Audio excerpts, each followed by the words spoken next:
the message to new families is no different than my message to new families in our foundation, right? Which is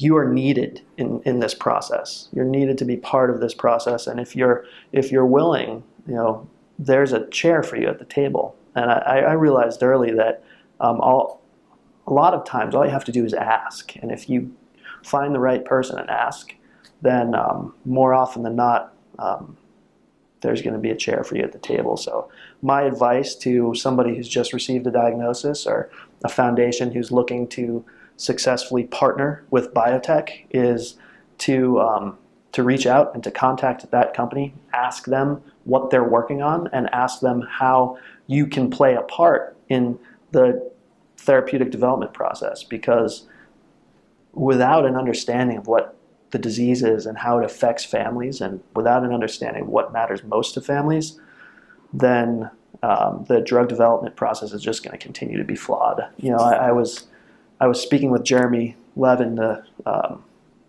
our leader, one of our many leaders here, but our CEO at Ovid, and we said that the patients and the foundations are like the and in R&D, right? So we have this research that's happening, and then these people who are passionate about taking the science and driving it towards therapeutics, but too often there's something missing, and that's the glue to all of this. And the glue to all of this is the families, the patients, the caregivers, and the people who are living with it every day. And if a company isn't willing to go out, open their door, extend a seat at the table to the families, to the patients, to the caregivers, then that company is not going to really be impactful, and is certainly not going to be efficient. So I'm very lucky to work at Ovid, because that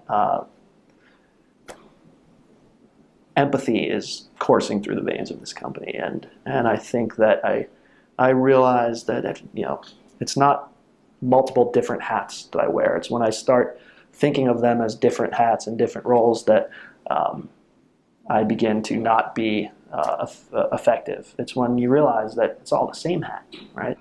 It's understanding and being relentless and not stopping. It doesn't end.